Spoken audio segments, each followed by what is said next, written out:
being told what to do, but only when I'm told by you. At least that's what I used to think. But nowadays I'm on the brink. I'm no longer blind.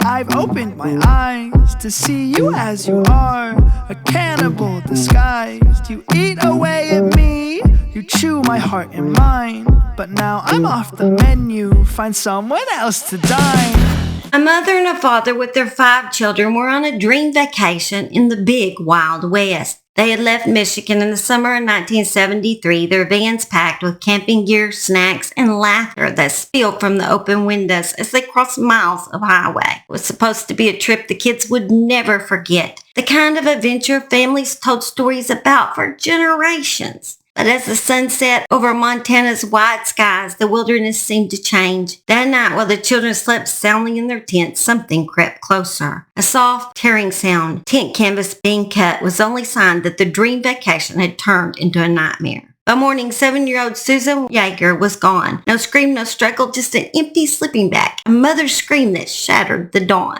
A monster had lurked that night inside Headwaters State Park, Montana. He watched, he waited. When the moment was perfect, he struck. Susan didn't scream because she barely had a chance. He was precise, methodical, a shadow man that left nothing behind but terror and confusion. Over the years, investigators were uncovered a trail of destruction, but it was Susan's disappearance that first exposed the depths of his evil. He was a monster that walked among a small community, a man so twisted that when the law finally caught up with him, they opened his freezer and found what no human mind could easily comprehend.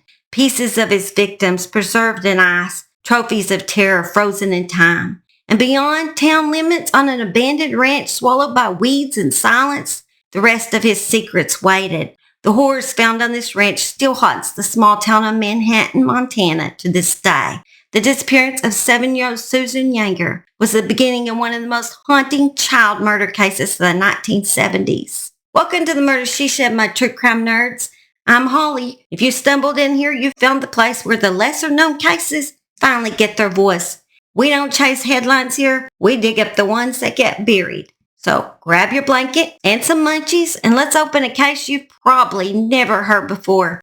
Take a second to smash that subscribe button and like button. Keeps the lights on in the shed and it keeps the monsters out.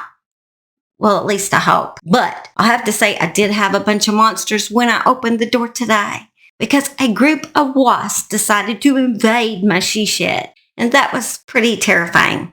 I had to get my husband to take care of it because I was a wuss. Now I'm fixing to take you on a wild ride, so you better buckle up. The Jagger family had been chasing a dream that summer in 1973, a cross-country adventure through the wild open beauty of the American West. Bill and Marietta Jagger packed up their 5 children and left Michigan ready for long days of camping, laughter, and exploring national parks. By late June, they had made it to the White Woods of Montana, setting up camp at Headwaters State Park. That night, June 25th, the family settled in beneath the sky crowded with stars. Bill and Marietta slept beneath the camper shell of their truck, while 16-year-old Danny had claimed the family van as his home for the night. The 4 younger children, Heidi, 12, Frank, 14, Joe, 9, and little Susie, just 7, slept soundly in their tents. Now it was dark out there, country dark. If you know what that is. If you live in the country, you know. Sometimes the stars are even too scared to shine. Seen a few nights like that. The campfire was the only bit of light for miles. Its glow danced across the trees and threw eerie shadows on the side of the tent. Every flicker made those shapes twist and sway like the night itself was alive. The air was heavy and still, pine-scented and quiet, until a wolf howled somewhere deep in the woods. Then another answered, low and mournful, their cries rolling through the trees like a warning. The children inside the tent didn't stir. Little Susie, Heidi, Frank, and Joe snuggled warm in their sleeping bags, lost in dreams of adventure. But outside in that black, silent forest beyond the firelight, something was moving. A figure. Slow, deliberate, a presence that didn't belong under Montana's starry sky. And then it happened.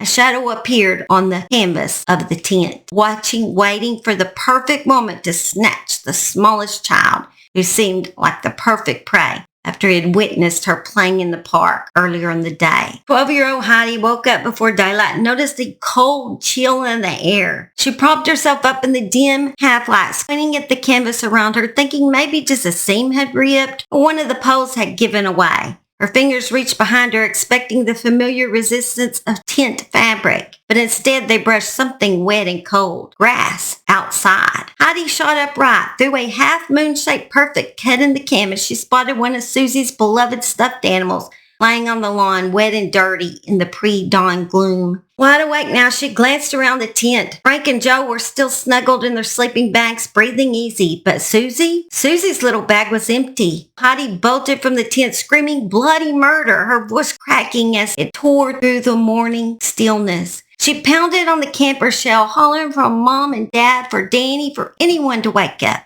Suddenly, the whole family was up and running around with flashlights, hearts pounding. They called out, voices cracking, fear thick in the cold morning air. But when Bill and Marietta laid eyes on the neat, deliberate hole in the tent's canvas, their stomachs sank.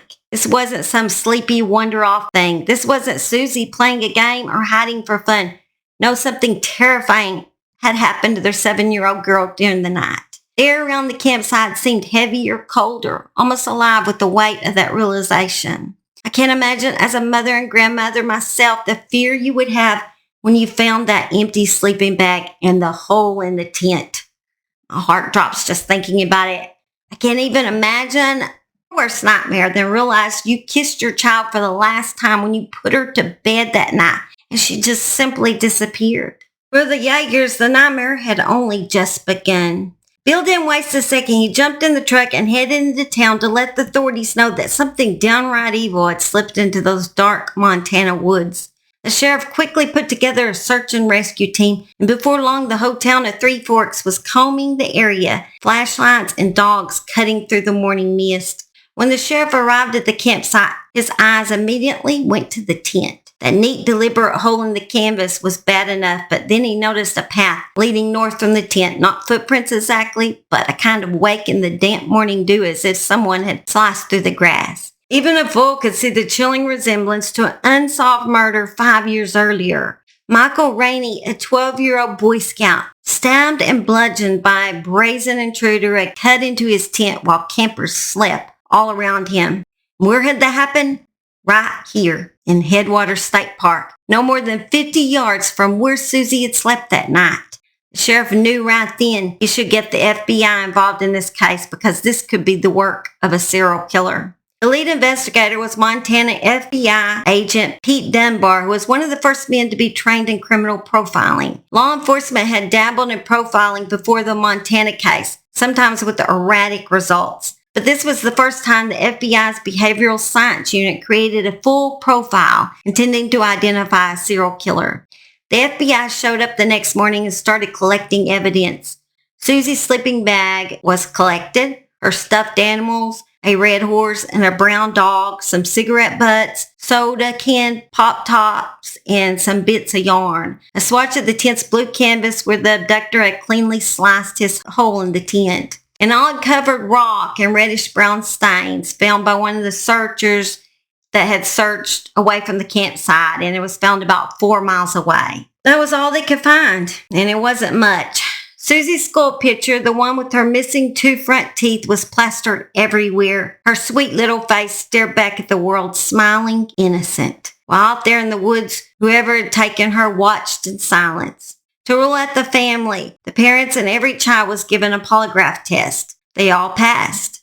Well, now, y'all, fall had rolled around and still not a single trace of little Susan Jagger, nor the monster who had snatched her way into the dark. Then, one quiet September evening, something happened that chilled that poor family to the bone. 16-year-old Danny Jagger was home when the phone rang, a collect call. The whole call hadn't lasted more than 2 minutes, but Danny had captured it on a little Radio Shack tape recorder. He picked it up, and on the other end, a man's voice, calm, almost polite, said, "Hello, is this Susie's brother?" When Danny said yes, the voice continued, "I know something about Susie that nobody knows." Then he said something that froze Danny's blood solid, that the fingernails on her pointer finger are humped. Now, only the family knew that Susan had been born with that little quirk. Her fingernails curved downward like tiny humps. Nobody outside the house could have known. The man said, I know you'd like to know where Susie is, but you'll have to wait. You'll be contacted. It might be a week or a month or two, but you'll get contacted. And just like that, he hung up. The FBI was able to trace the call to a payphone at a truck stop in Cheyenne, Wyoming. The FBI believed that he was the unsubbed or an unknown subject that was responsible for maybe at least 2 missing children. Profiler Pete Dunbar and his team studied the case hard. They figured the man was young, white, and lived not too far from that campsite. The locals, he said, might think of this man as odd. He's probably a loner, unmarried, and had little experience with women, and when he did, it didn't last. He'd thrive in solitary jobs where he needn't interact with other workers. They felt the unsub would find a way to insert himself into the investigation. They also feared that Susan was dead and that her killer kept body parts as trophies. They believed the unsub was a fit, healthy guy the way he carried a girl who's possibly struggling back to a vehicle, which is at least maybe 4 miles away. They found a bloody rock 4 miles away.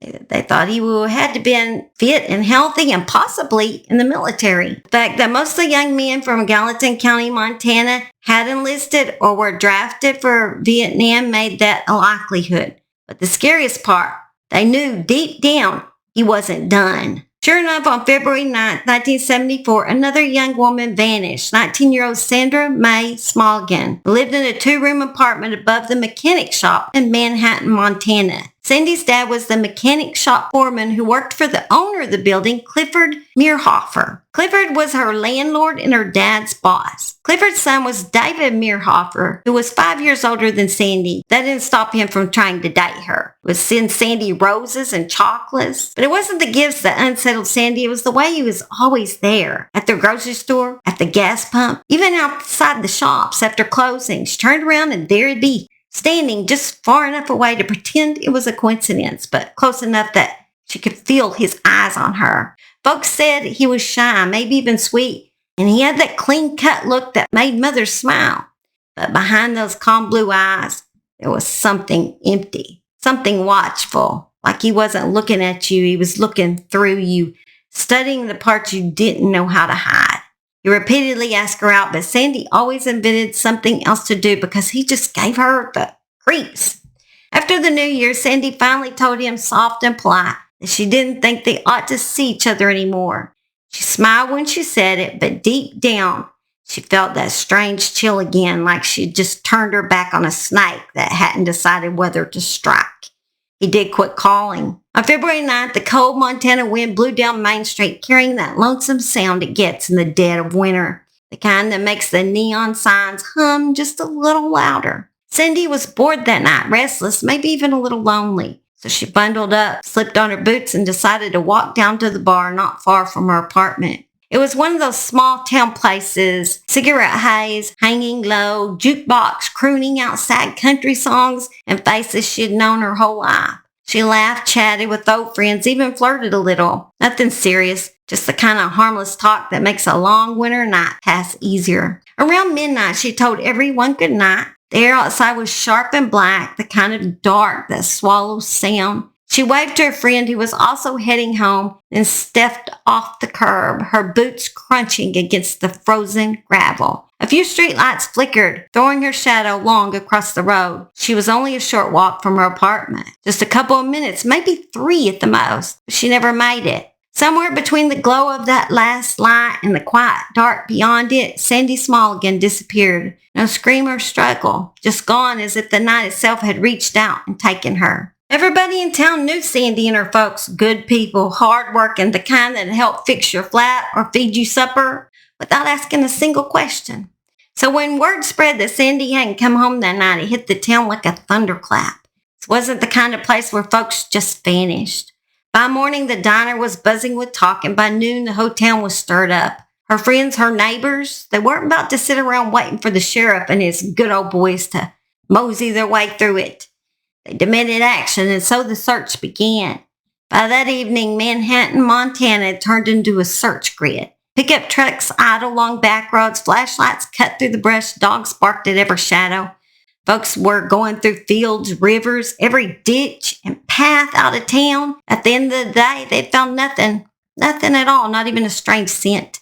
A week after she vanished, the sheriff dispatched tired searchers even further from Manhattan to explore the draws, the barns, the farmsteads.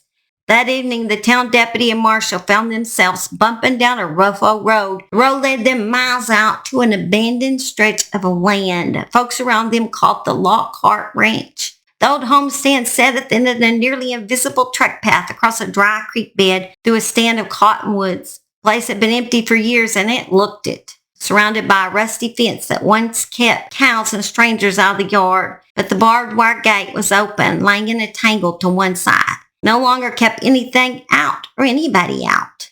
A cracker box house set to one side. Maybe old man Lockhart had died in there, but nobody knew for sure whatever became of him. Front door was unlocked, so the two men went inside. It was colder than outside and completely dark. Their breaths showed in the air as they stepped through the doorway. The house was quiet, too quiet. Each step echoed through the rooms. Dust hung in the air, and the floor creaked under their boots. Walls were bare, the furniture broken, while little remained covered in grime. No lights, no sound, just a steady hum of the wind outside from a cracked window above the kitchen sink. The deputy peeked out the window where he saw a blackened, burned barrel. This is not unusual for country folks. Sometimes we burn our house trash, though he just didn't think much about that. They did walk outside, and as they neared the barrel, the deputy saw something white caught in a sagebrush nearby. He went over and pulled it free. Pennies, white with little blue flowers. They weren't dirty or torn. The fabric was clean. The elastic still tight. They hadn't been worn and not long ago. The deputy said nothing for a minute, and then he went back to the truck, dug around, and found a plastic sandwich bag left over from a hunting trip.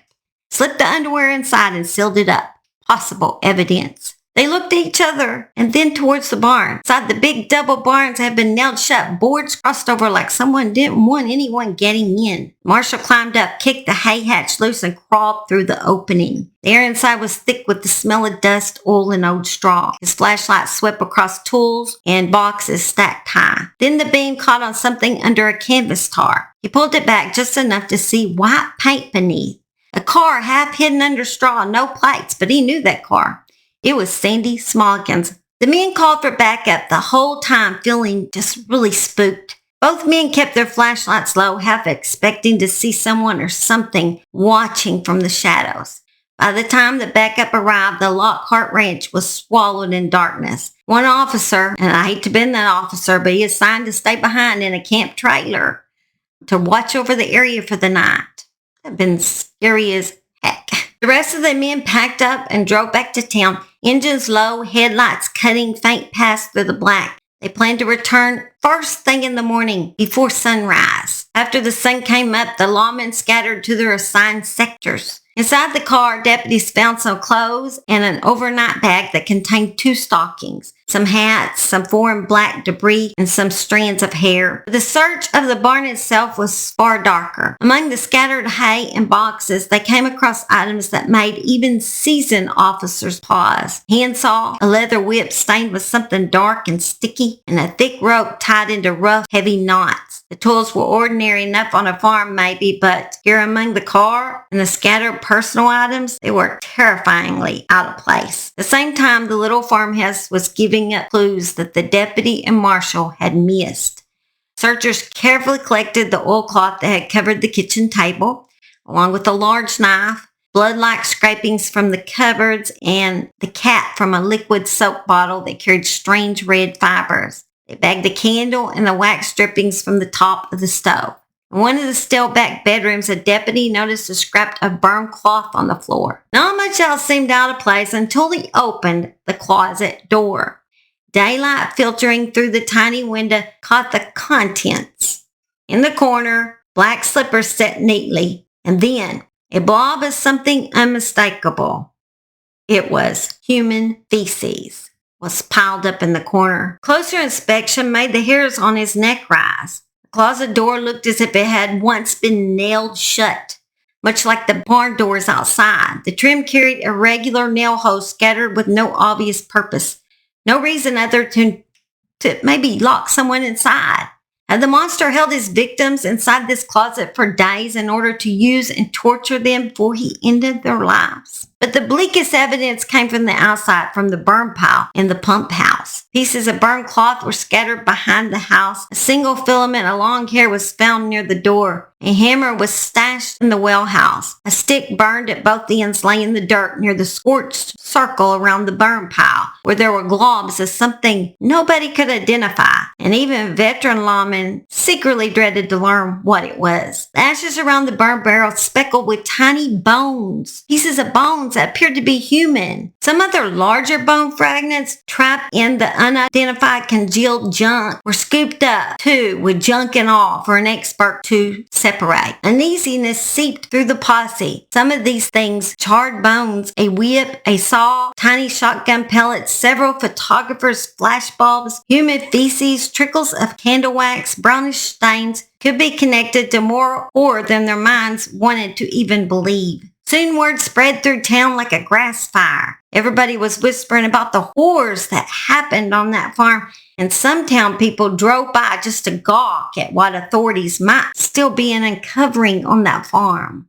One brave soul even had the courage to drive down the farm's bumpy driveway. Cops ran out to shoo the driver away and realized it was David Meirhofer, the man who had an infatuation with the now possible victim, Sandy. David hopped out of his green and white Jeep pickup, a big smile on his face, confident he was going to break Sandy's case for them. He said, "I found this up there," he said. "Maybe it'll help." He handed a woman's red blouse to one of the cops. They thanked him, but David stuck around asking questions until the sheriff politely asked him to leave.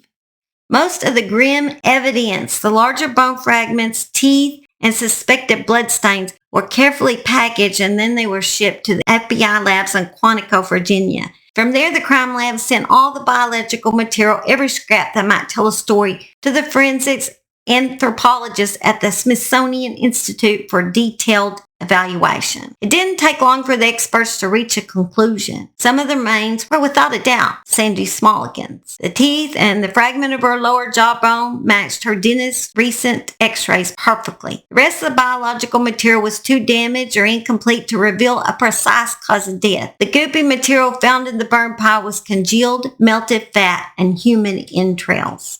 Every bone was found but her hand and pubic bone. They also noticed some of the bones that were found appeared to have been out in the elements longer. At this point, they knew this was more than just Sandy's body. As they re-examined some of the smaller bones, they appeared to be from a girl possibly between 5 and 8 years old. These bones were suspected to belong to 7-year-old Susie Jagger, who had disappeared out of a tent less than a year earlier. Manhattan, Montana was only 14 miles from where Susie had went missing. Now it was time for FBI agent Pete Dunbar to be involved. Not long after Pete arrived in town, a man came up to him and said he would like to talk to him privately and he'd like to remain anonymous. He invited this local man back to his Bozeman office. The man told Pete he had a gut feeling his son was involved somehow. He said his son was David Meirhofer. He said his son had a strange obsession with Sandy. David was a Marine sergeant who had served in Vietnam. David now owned his own carpentry workshop in Manhattan. He was an odd loner but was respected in town. David had no criminal record and wasn't even on the list of suspects. The next day, the FBI paid a visit to David's carpenter shop. The place smelled of sawdust and oil, ordinary, even welcoming. David greeted them with a smile, friendly and eager to help. He showed them all around his workshop, chatting easily as though he had nothing in the world to hide. Before the FBI left his workshop, they asked David if he would take a polygraph test, and of course David agreed. And not only that, he passed the polygraph test with flying colors. Suspect after suspect was interviewed and polygraph tests given, but the case started to become cold. Then on June 25th, 1974, exactly a year after 7-year-old Susan went missing, her mother received a call a little after midnight. The man said, "Hello, Susie's mother. I am the man that took her from you exactly 1 year ago to the minute. Susie is still alive, and I have become quite fond of her. I couldn't kill a little girl like that. When I took her that night, I tried not to hurt her the best I could. Closest I came to hurting her is when I pulled her out of the tent that night by her neck. I choked her a little too hard that night. She is doing well now and having fun with me as her new father. We have covered the West, just sightseeing. I am a teacher and I school her at home. I shower her with affection and love. Susie does not remember you. I almost got most of the memory of you and your home and your other children wiped out of her mind. One day, I might decide to give her back to you. The call ended, but fortunately, Marietta was able to record his voice. Even so, the FBI could not trace where the call came from. Then, out of nowhere, the mystery began to unravel, not from an agent or a lab, but from a rancher's complaint over a phone bill. Ralph Green owned a spread of land just next to the old Lockhart Ranch. Ralph had driven into the phone company office one afternoon, irritated and red-faced, waving his bill around. Said he'd been charged $13 whole for an hour-long call made on June 25th that he said his family did not make.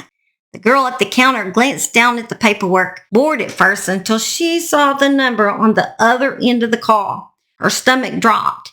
It was the Jagger family's number. The FBI had flagged that number across the entire country, and within hours, the information was sitting on Agent Pete Dunbar's desk. Dunbar drove out to the Green Ranch, the air heavy with late summer heat and silence. Ralph met him at the door, still confused by all the fuss. Everybody had been asleep in the house the wee hours of June 25th, he said. The doors and the windows were locked, like always. Nobody could have used the house phone without him or his wife knowing.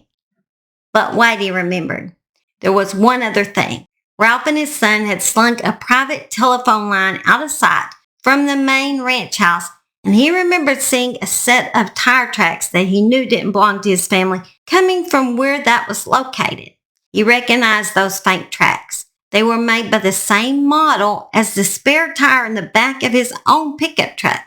Goodyear Suburbanites, something like that. Just a brand of tire, I don't know. But he said those were really good tires, and he knew exactly who owned that set. He said it was a hired hand who left a while back and who rode with those exact tires on all four wheels. A young fellow who hunted all over these hills and knew every ravine like the part in his hair. A kid named David Meirhofer. Made sense. David actually matched the description of the unsub, but weirdly, it passed the polygraph test. David, though, became their main suspect. In early July 1974, more than a year since Susie was snatched, Peter Dunbar paid a visit to David. He dutifully informed David that he was among the prime suspects for the murders of Susie and Sandy and that he should probably just get him a lawyer. On August 20th, FBI agents searched David's home and shop with David's written permission. For 3 long hours, agents moved carefully through the quiet corners of David's world. Drawers, shelves, boxes stacked with eerie precision. Every item seemed ordinary on its own, but together they painted a picture that didn't feel right. There were no smoking guns, no obvious signs of murder, just small things that made their skin crawl. David was a meticulous record keeper, meticulous to the point of obsession. His life, it seemed, was measured in ink and paper. Inside his files, the agents found neat stacks of logbooks filled with careful handwriting. Mileage hours, work, paychecks, oil changes, gas fill-ups, motel stays, even what he had eaten at roadside diners was all there, every detail of his movements preserved with unsettling precision. Kept everything. Credit slips, registered receipts, diner stubs, hardware invoices, a life catalog down to the minute. One slip caught their eye. $193 from a local Goodyear shop dated October 1973 for 4 new tires. Suburbanite tires. Imagine that, the same brand of tire that had left those faint tracks at the Lockhart Ranch. Another was a guest check from the Husky Truck Stop Diner in Cheyenne, Wyoming. Does that sound familiar? Because that was the exact same truck stop where a caller had called Susie's brother from, and actually the same date. The most disturbing find came from his page-a-day calendar. On one page, he had written directions to a Girl Scout camp near Anaconda, noting the surroundings as densely wooded. Beneath that single line, he wrote August 13th through 19th. Was this when there was going to be some young girls camping in the area? Agents also found 2 unused Disneyland ticket books, one for an adult and one for a child. There was a little girl's silver necklace with a small heart pendant, a blue skull blouse, and a tube of cashmere boutique lipstick. None of these things belonged to Sandy or Susie, however. In David's shops, they found some bloody bed linens. Then David agreed to take part in what the police called a voice lineup.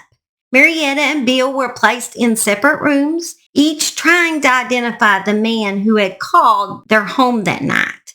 Bill had heard the voice too. He had picked up the other phone in the house during that mysterious call. They both identified the same voice, even though they were in separate rooms, and it was the voice of David Meirhofer. Now, Marietta wanted to come face to face with the man who she believed murdered her little daughter. A meeting was set up. Marietta wanted to like David. Being friendly might make him open up, make him tell her where Susie was, because some parts of her wanted to believe those small bones had not been Susie's and that she might be alive.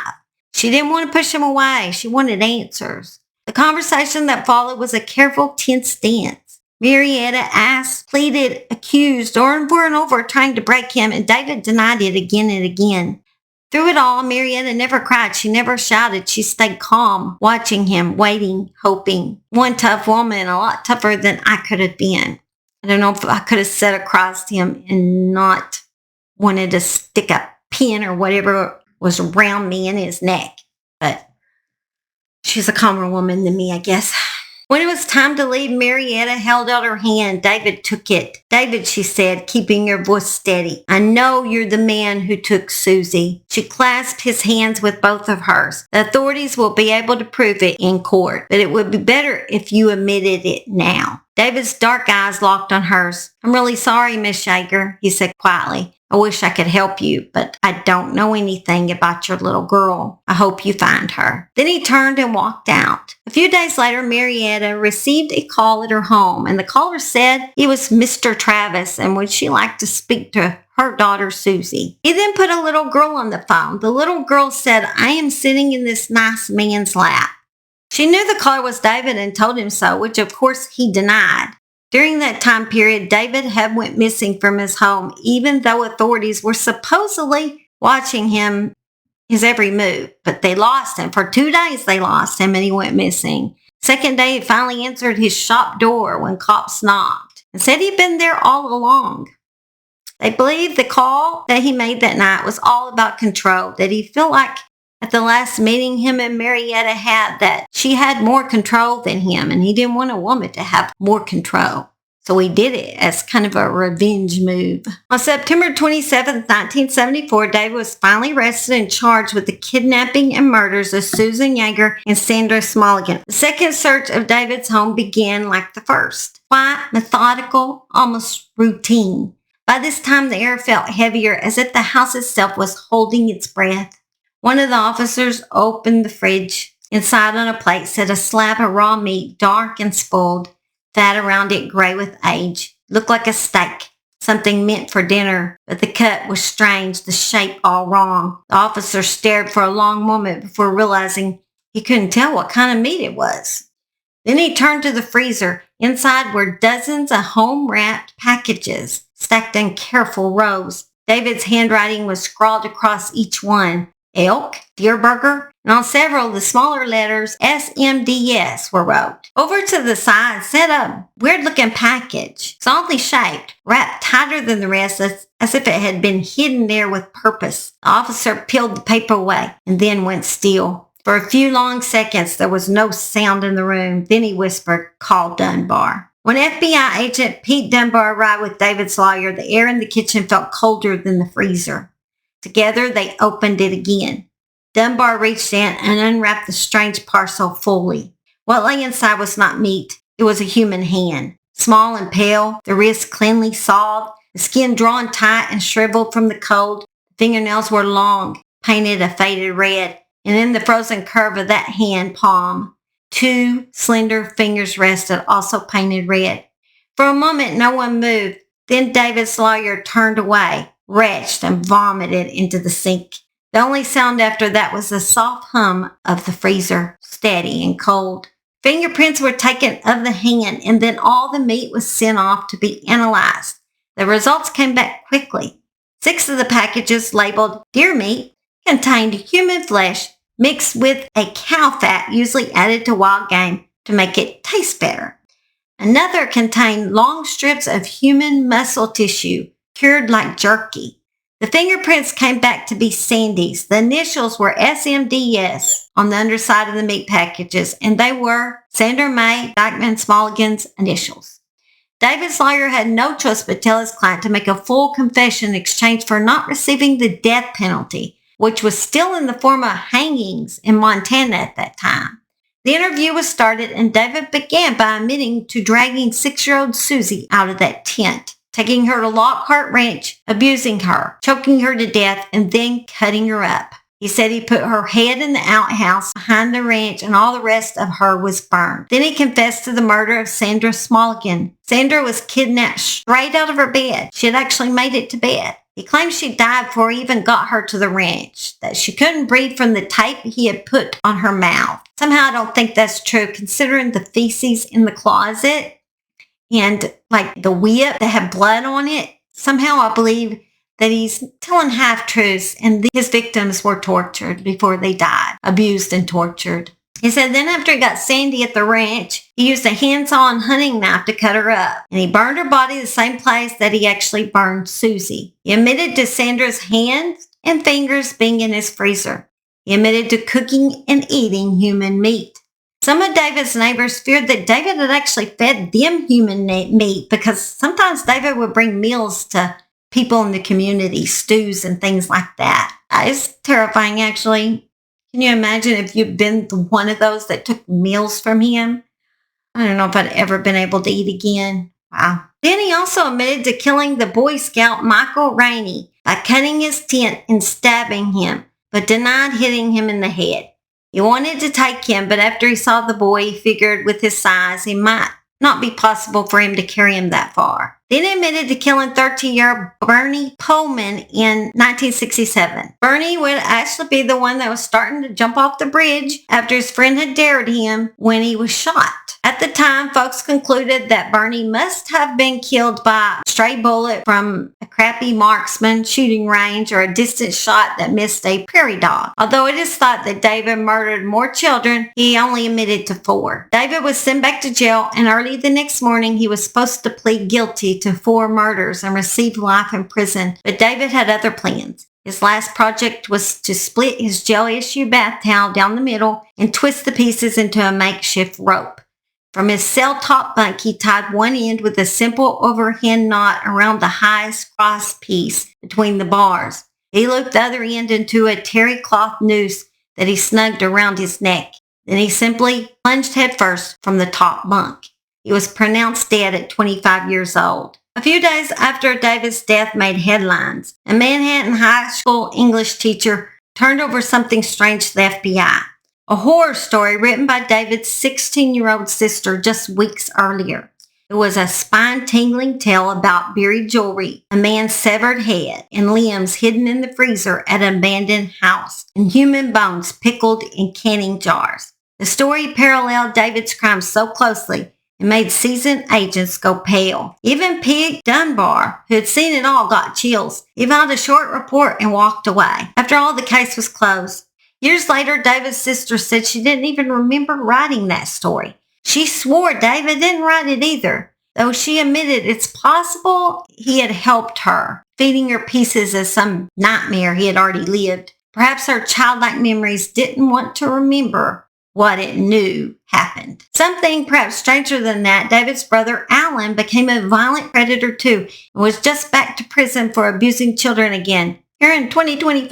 In 1987, he spent 17 years in prison after kidnapping and holding a 13-year-old boy by knife point for 10 hours. Then in June of 2025, at 72 years old, Alan adapted his predatory behavior to modern technology. He exploited children via the internet. Just over 2 years, there were 14 cyber tips to the Center for Missing and Exploited Children because of his sexual exploitation of minors via Google and Instagram. Court records reveal that Allen lured teenage boys in the Skagit County area to his home, offering gifts such as alcohol, cash, and drugs. One of the boys borrowed Allen's phone. He discovered photos of the teens that Allen had sent to a group chat. The boy's mother reported the incident to police, which led to Allen's arrest in March of 2021. His electronic devices were seized, and of course it was full of images. And he was then sentenced to hopefully his last 15 years in prison. Hopefully he passes away in there before he gets out. For some reason, David Meirhofer never became a name people remembered like Bundy or Gacy, though his crimes were just as dark, just as cruel. He slipped through history quietly, almost forgotten. Just as he had in life and death, he remained what the locals came to call him, the Shadow Man. And so ended the story of David Meirhofer, the quiet carpenter, the polite neighbor, the monster no one saw coming. He left behind a trail of fear, an empty ranch, and a town that still glances over his shoulders when the wind blows through the fields. But here at Murder, She Said, we prefer to keep our monsters where they belong, in the past, behind locked doors and far away from the freezer. See you next time at the Murder, She Said. As usual, I love you guys and always thank you for supporting my channel. Oh, here we have rare sight indeed, the husband in his natural habitat. The great outdoors. Deep in the wild, we encounter a magnificent creature, known for his uncanny abilities to read the woods, fix anything with a pocket knife, and pretend he's not lost even when he is. Watch how he moves, calm, confident, a little too proud of his fire-starting skills. The walk like a man who watched 3 episodes of Alone and thought, I could totally do that. Sorry, he had a wasp invasion, and I keep killing wasp. That's my whole goal today, is just to kill 100 wasps till the sun sets and never record. Original true crime wuss. You ever heard one of those? Us true crime people are the biggest wusses, I think. That's why we look at this stuff, so we can prevent it from happening. Never realized that, but I guess that's true. I am a wuss. No, mother sugar. No, mother trucker. No, mother trucker. Don't do it again. I'm going to have a lot of mother truckers on here because I'm getting so pissed at this. I've never had it do this, and I don't understand why it's doing it. Kidnapping and Murders of Susan Jagger and Sandra Smolligan. Oh, Mother Teresa, there's a stupid wasp. I'm sorry. It just fell from the sky. I'm going to try to kill it. Got it, I'm bad, I know that I am bad. Sorry, let's try this again. No, I missed it. Vixen to go record my husband being the voice on the phone. Because every time I record a male voice in, I record my voice and then I deepen it with my video editor. With my accent, I just really sound like a gay man. And I kind of want it to sound scary, and I don't sound scary at all when I do that. And so I'm going to have my husband do the voice of David on the phone. I'm going to try that, and I'm going to deepen my husband's voice so he sounds scary, so hopefully it works out. My husband's not the best reader, so let's just hope this is not too much of a task for him. Don't tell him I said that. Don't tell him. What about